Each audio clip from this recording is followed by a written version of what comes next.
Imagine you're lost in the deepest, darkest forest. Not the kind of forest with hiking trails and picnic areas. Not the kind you can walk out of by following the sun.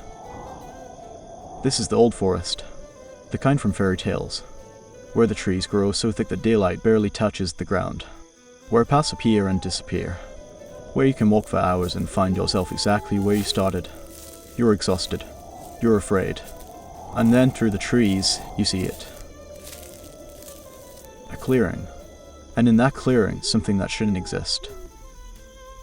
A hut, but not like any hut you've ever seen, because this hut stands on chicken legs. Giant, scaly, impossibly strong chicken legs. And the hut is turning, slowly rotating on those legs as if looking for something, or someone. Welcome to the home of Baba Yaga. And if you've come this far, you'd better hope you're worthy, because she doesn't suffer fools, and she's always hungry. Baba Yaga, in Russian. The name itself is peculiar. Baba means grandmother or old woman, but Yaga? The origins are unclear. Some scholars trace it to ancient Slavic words for anger or fury. Others suggest it means serpent or witch. But what's certain is this: when children in Russia hear that name, they know to be afraid. And to be respectful, because Baba Yaga is not like Western witches. She doesn't brew potions in a castle or fly on a broomstick. She is something older, something more primal. She flies, yes, but not on a broom. She travels in a mortar, a giant stone grinding bowl, which she propels with a pestle, sweeping away her tracks with a broom made of birch or silver. She soars over the treetops at impossible speeds, the mortar somehow defying all logic as it carries her across the sky. Her appearance varies depending on who's telling the tale. Sometimes she's described as impossibly thin, all jutting bones and sharp angles. Other times she's large and powerful, but certain details remain constant. Her nose is long, often described as iron or crooked. Her teeth are metal, iron or sometimes stone. Her hair is wild and unkempt. And her eyes. Her eyes see everything, but it's her home that truly captures the imagination. The hut, the izbushka, stands on chicken legs. Some tales say it is just 2 legs, others say 4, but all agree on their nature: giant, scaly chicken legs that end in massive talons that grip the earth. The hut moves. It walks through the forest on those legs, searching. It can run if it needs to, crashing through trees with terrifying speed. But mostly, it simply stands in its clearing, rotating slowly, its single window and single door always facing away from visitors. And around the hut a fence, but not made of wood or stone. The fence posts are bones, and atop each post a skull. Some say these are the skulls of those who failed Baba Yaga's tests. Others claim they're simply decorative. But at night, the skulls glow with inner fire, their empty sockets blazing like lanterns, lighting the clearing with ghostly light. To approach Baba Yaga's hut, you must first turn it toward you. And there's only one way to do this. You must speak the words, the ancient formula. Little hut, stand the way your mother stood. Turn your back to the forest and your front to me. Only then will the hut obey. Only then will the door face you, allowing entry. And once you enter Baba Yaga's domain, your fate is in her hands. To understand Baba Yaga, we must understand the world that created her. She comes from the forests of Eastern Europe, from the Slavic peoples who lived in those dense woods for thousands of years. Russia, Ukraine, Poland, Byelorussia, and beyond. Each region has its own version of her tale, but the core remains the same. She is old, ancient, possibly pre-Christian, a figure from the days when the Slavic peoples worshipped forces of nature rather than the saints. Some scholars believe Baba Yaga was once a death goddess or a guardian of the threshold between worlds. In this interpretation, her hut doesn't just stand in the forest. It stands at the boundary between the world of the living and the world of the dead. The chicken legs aren't just strange. They are symbolic. Birds, in many cultures, are psychopomps, creatures that guide souls to the afterlife. Her iron teeth? Iron was believed to have power over spirits and the supernatural. Her bone fence? A reminder that death surrounds us, that the boundary is thin. Her role wasn't to be evil. It was to test. To guard. To determine who was worthy to pass through. Others see her as a remnant of the old Mother Goddess archetype transformed over time by Christianity into something more sinister. The wise old woman who lives in the forest, who knows the secrets of herbs and healing, who can see the future and the past. but also the one who demands respect, who punishes the proud, who takes what she's owed. In the old tales, Baba Yaga rarely seeks out victims. People come to her, usually because they need something. Help, wisdom, a magical object. And she doesn't simply grant wishes like a fairy godmother. She tests you. Are you clever? Are you brave? Are you respectful? Can you complete impossible tasks? Can you answer riddles? Can you look at her without flinching? If you pass her tests, she will help you. She might give you a magical horse that can outrun the wind. She might give you fire to take back to your village. She might tell you how to defeat an enemy or find a lost love. But if you fail, if you're rude, if you're cowardly, if you lie, if you try to trick her, then your skull joins the others on her fence. What makes Baba Yaga fascinating is her moral ambiguity. Western fairy tales often have clear villains. The wicked stepmother, the evil queen, the dark sorcerer. But Baba Yaga operates by different rules. She's not good or evil. She simply is. She's a force itself, in human form. The forest that provides food and shelter, but also harbors dangers.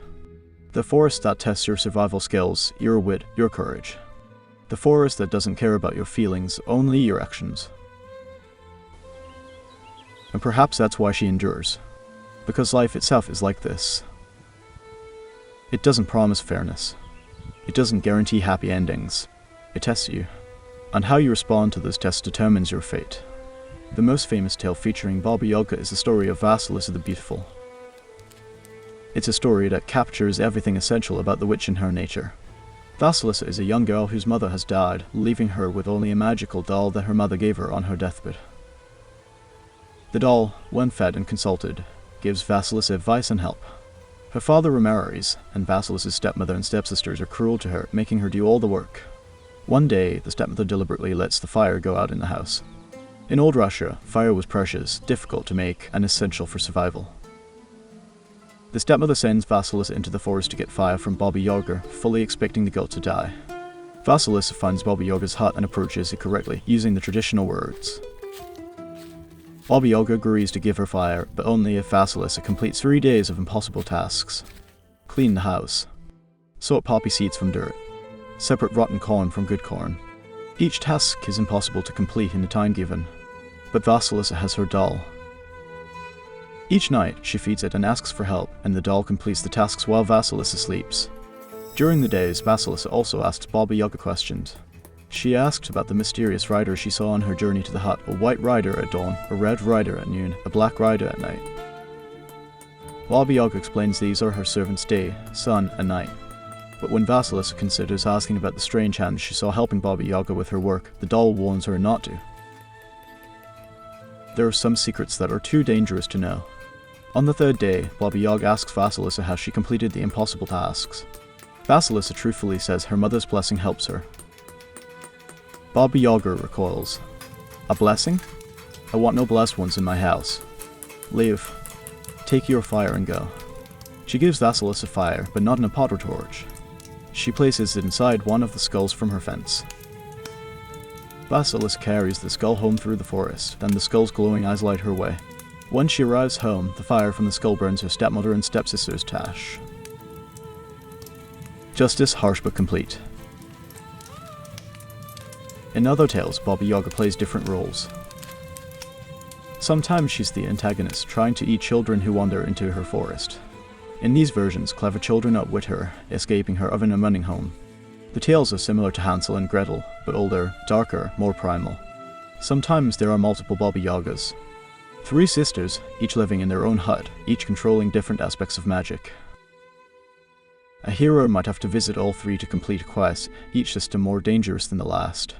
In some stories, she's a helper to heroes who show her proper respect. She might give Ivan a full and magical horse.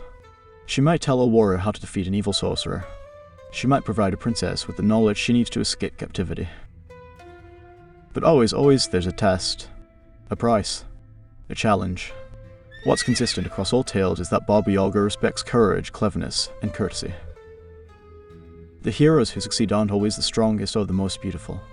They're the ones who are brave enough to knock on her door, smart enough to answer her riddles, polite enough to greet her properly and thank her for her hospitality even when terrified. She doesn't reward helplessness. She doesn't pity weakness. But she recognizes worth. And that's what makes her such a powerful figure in folklore. Baba Yaga hasn't remained trapped in old storybooks. She's alive and well in modern culture, evolving with each generation while retaining her essential nature. In Russia and Eastern Europe, she remains a household name.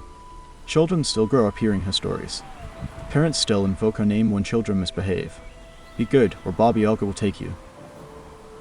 But the tales have shifted. Modern retellings often emphasize her role as a wise woman, a powerful elder who must be respected, rather than simply feared.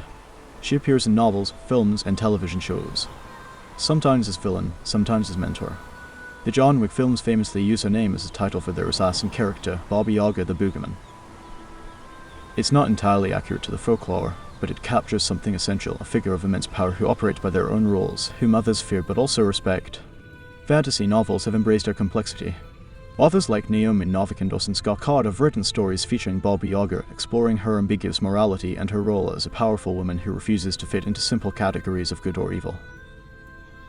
In feminist retellings, she's often reimagined as a symbol of female power that patriarchal society tries to demonize. The powerful older woman who lives alone, who doesn't need a man, who has her own magic and makes her own rules. Of course she was called a witch. Of course she was made into something to fear. But perhaps the most interesting modern development is how Baba Yaga connects to other folklore figures. Scholars and storytellers have noted similarities between her and other powerful female figures in world mythology. The Greek goddess Hecate, who presides over crossroads and magic. The Celtic Ilich, the divine hag who shapes the landscape. The Germanic Frahal, who tests young women and rewards the industrious. The Japanese Yamayuba, the mountain witch who lives in isolation and possesses great power. All of these figures share elements with Baba Yaga. They're old. They are powerful. They live apart from society. They test those who seek them out. They reward respect and punish foolishness. What they represent is a kind of power that exists outside traditional structures. Not the power of kings or warriors or priests, but the power of those who have mastered their environment, who have learned deep secrets, who have survived long enough to become wise. And perhaps that's why Baba Yaga endures. She represents something we still recognize even in our modern world. The understanding that wisdom comes with a price. That power must be earned. That life will test you, and it doesn't care if you're ready. She doesn't offer easy answers. She doesn't promise happy endings. She demands that you be brave, clever, and respectful. And if you can't be those things, well, there's always room for another skull on the fence. So if you find yourself lost in a forest, and you see a clearing, and in a clearing stands a hut on chicken legs, remember this. Baba Yaga is not a monster to be slain. She's not a puzzle to be solved. She's a force of nature. She's the test you didn't know you were preparing for your whole life. Approach with respect. Speak the ancient words correctly. Answer her questions truthfully. Complete the task she sets before you, no matter how impossible they seem.